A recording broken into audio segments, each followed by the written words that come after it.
What's going on, Aaron? Hey, what's going on, brother? Not much, man. You ready to get this thing started? Yeah, I'm good. All right, what's good, everybody? It's your boy, Bigbabyjonathan. Welcome to the latest edition of the Bigbabyjonathan Sports Podcast Show. Online right now, I got Aron, larsuel, the host and producer of the official Laker podcast. How's it going, man? Not bad. I'm doing great, man. In today's show, we're going to talk about how can Anthony Davis and LeBron James coexist, and who is the toughest challenge for the Lakers. So, Aaron, how can Anthony Davis and LeBron James coexist this year? Well, I think in a lot of ways, I think they're a really good fit, perhaps even a great fit, as far as having two of the best players in the NBA. They're both. It's going to be devastating. I think in the first way you can look at it, devastating in the pick and roll. And we've seen and we've heard and I've seen Anthony Davis is working a lot on his 3-point shot, opening up some pick and pop opportunities. They're also really Anthony Davis is a really good kind of secondary shot creator for other people, is a good passer, ball handler, etc. So I think having Anthony Davis as a big, as I said, working on that 3-point shot is going to open up quite a bit of things for the Lakers offensively. And then defensively, Anthony Davis is one of the best shot blockers in the league, can cover up for a lot of mistakes that people may make on the perimeter or, frankly, LeBron, and rightfully so, because he's played so many minutes in the playoffs and in the regular season.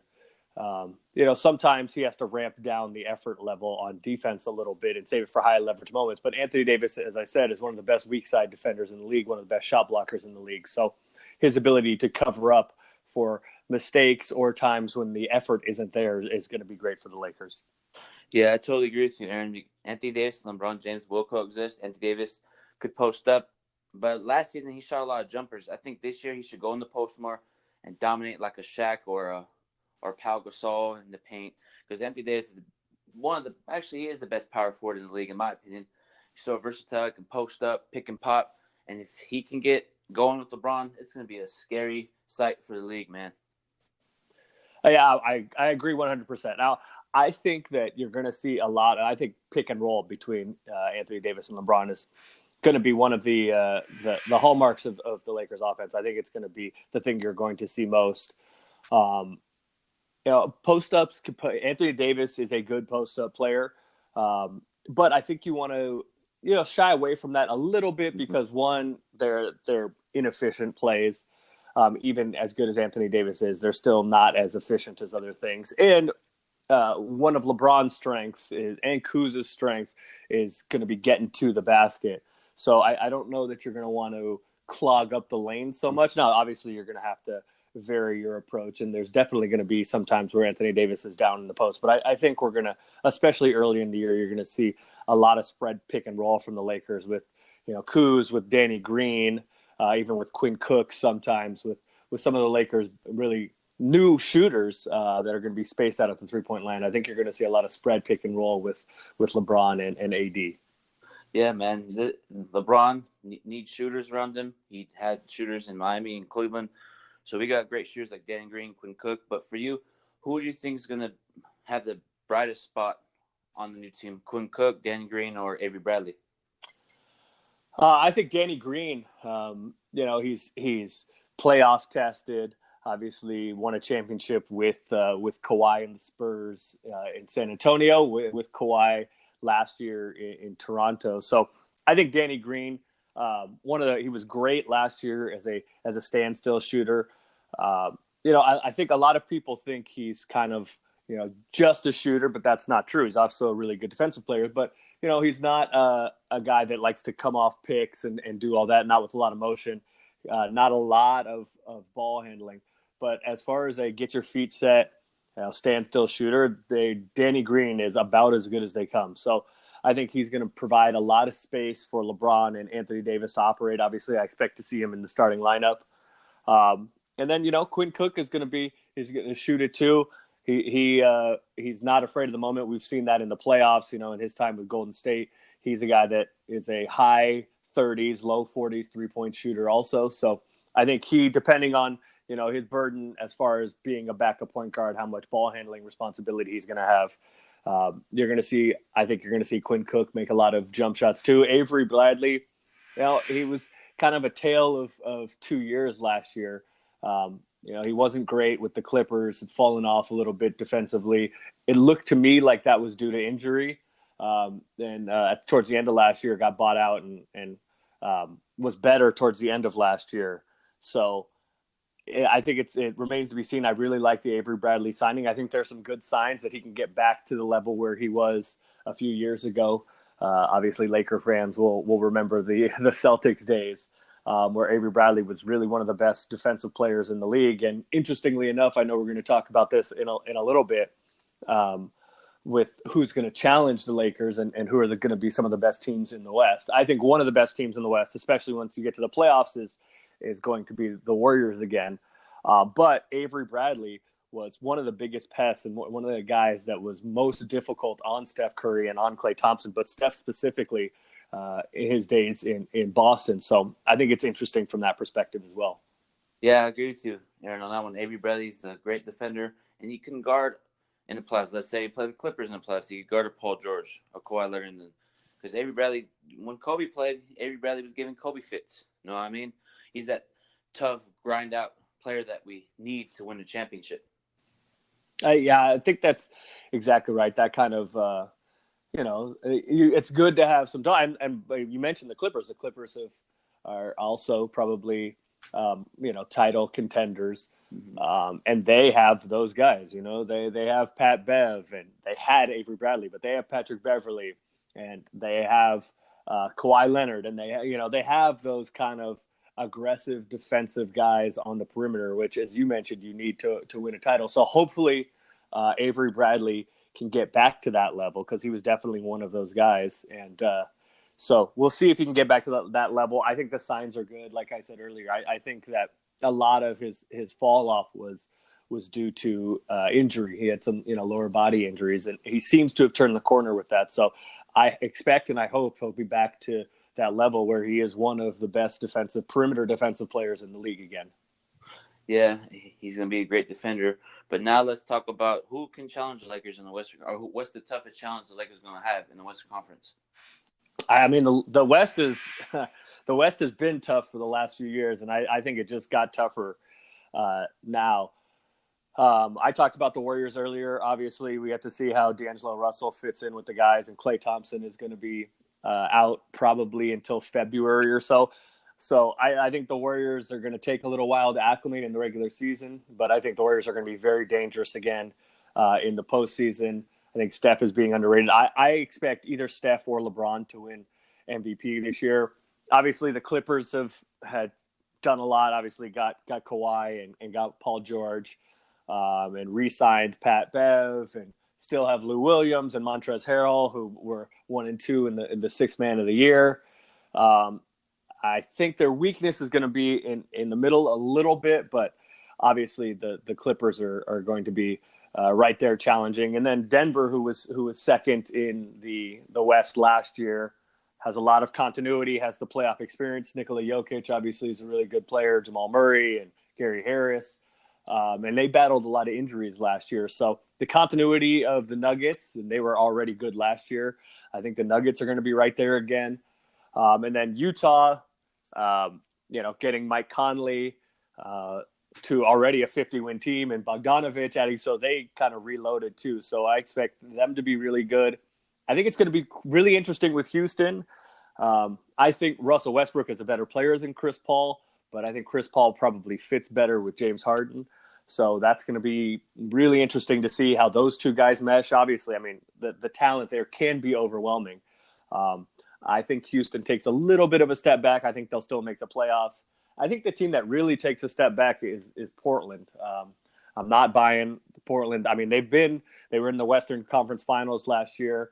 But I don't think I think those rest of the teams that I mentioned are gonna be a cut above the Blazers. But I think any one of those teams could potentially win the West. But I think going into this year, I think it's Lakers and Clippers, kind of 1-2 in whatever order you want to put as far as winning the West. Not necessarily in the regular season, but as far as teams most likely to win the West, I think it's the Lakers and the Clippers in whichever order you want to put them in.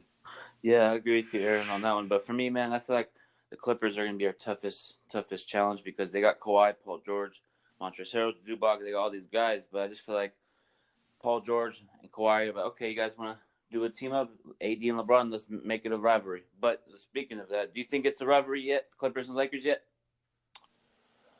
I mean, on the court, yes, but as far as for like the heart and soul and mind of Los Angeles, no. The Clippers could win a bunch of titles in a row, and that's like that battle, that war has already been fought and won by the Lakers. So, the Clippers have been better than the Lakers, throughout the Lob City era, and the last 5-6 years, the Clippers have been better, and still there's 10 Lakers fans to every Clipper fan. So, no, I don't think it's a rivalry, in Los Angeles. But as far as on court, yeah, I do think it is kind of developed into a rivalry. And as the stars that you mentioned have joined both teams, I think that matters to the guys. And, the NBA and its scheduling clearly thinks it's a rivalry, or clearly thinks it's going to be good for TV, and that they're two of the best teams in the league as they are going to play opening night at a quote. You can't see this because it's a podcast, but I'm putting up air quotes as I say this, quote, a Clippers home game in the opener, and then the Lakers will host the rematch on Christmas Day. Yeah, it's going to be a great season for the Lakers, man. I can't wait for the season. But I got to ask you about LeBron. Okay. What's the vibe like over there at the facility with LeBron? Does he see all the noise that he's being criticized, or is he just keeping his head down and just working on his game? Yeah, I mean, it's people that say they don't see that anybody talking about them or criticizing them. These guys, players, not just LeBron specifically, but everybody, these guys, they're all human beings, and it's human nature to notice. Some guys are better at putting it aside and not having it affect them. LeBron is one of those guys. LeBron notices it, but he is a master of using that as motivation, and a master at taking only the amount of it that he needs as motivation and putting that into his work.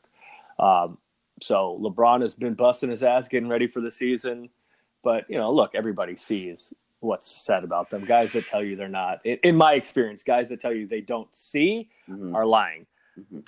But as I said, LeBron is a master at being one of those guys that can notice what's going on around him and have it not rule the day, but also using the parts of it that he needs for motivation. So I expect a really good season from LeBron. As I said, I think it's between him and Steph. I think those are the two guys that are most likely to win MVP.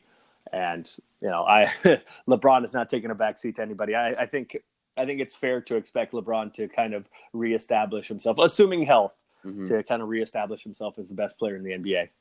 Yeah, I agree with that. I feel like LeBron is noticing that certain people on certain sports shows talk about him. He sees it, and I feel like he's going to prove everybody that talked about him this whole summer wrong. And I just feel like this Laker team, man, is going to be something special.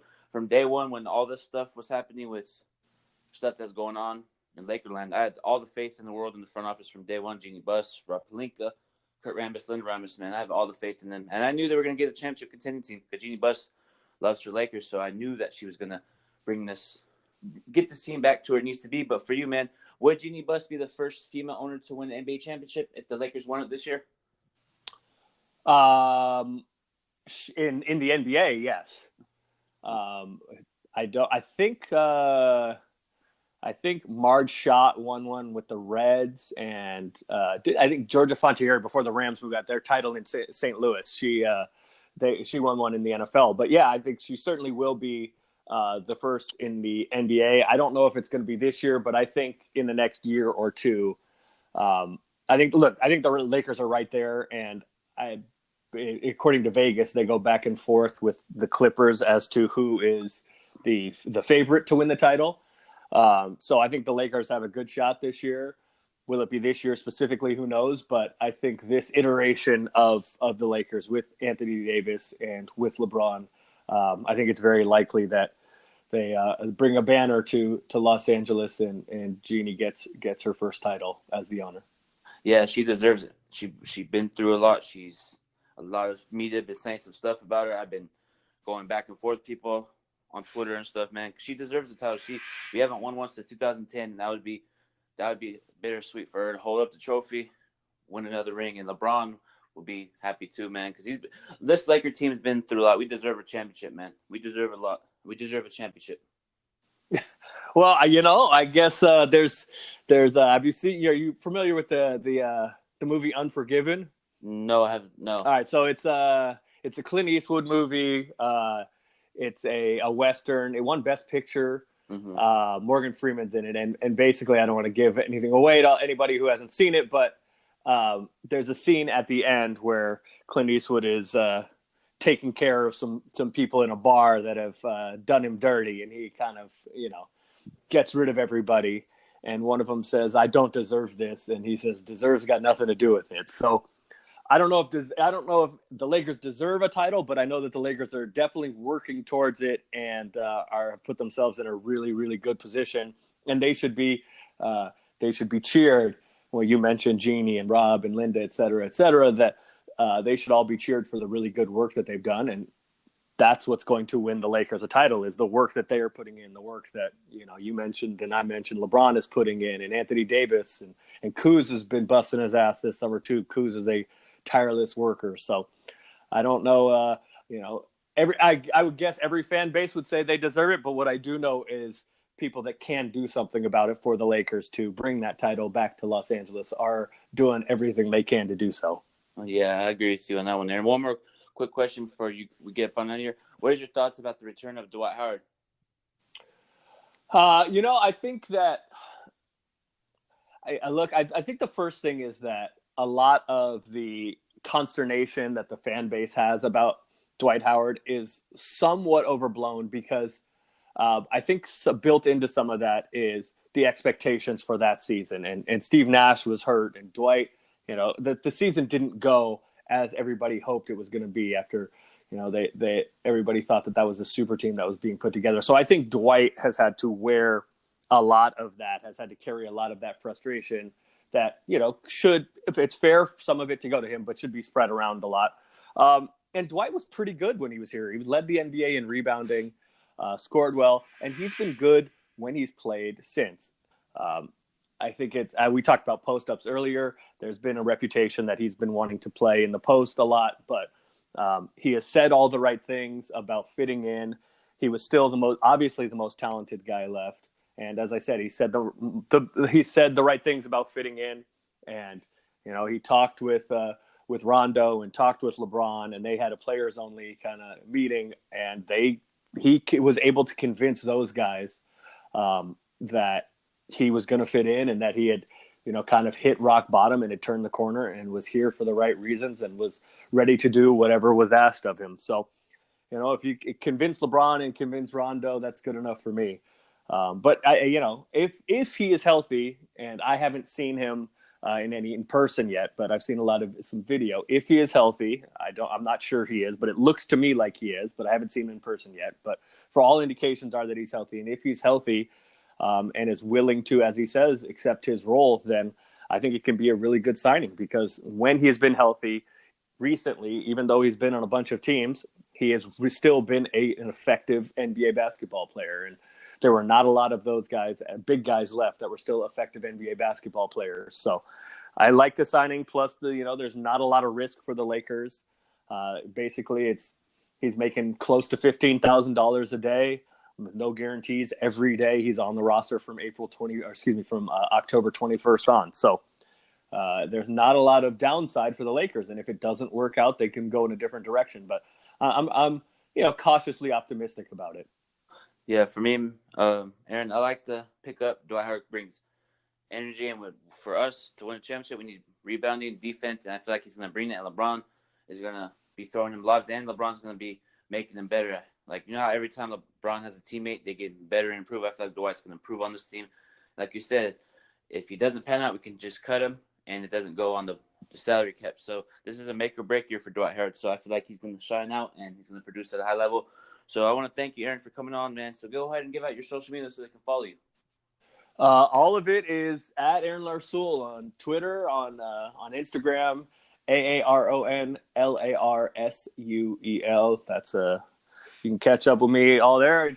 Do all pictures of my Laker stuff, and I'm on the road with the team, taking pictures and sending stuff back, and tweeting about the Lakers and right now college football and the NFL and my Oakland A's and this Antonio Brown nonsense. Who I see the Raiders just cut him, so it looks like he won't be playing Monday night. But yeah, at Aron Larsuel, AARON LARSUEL.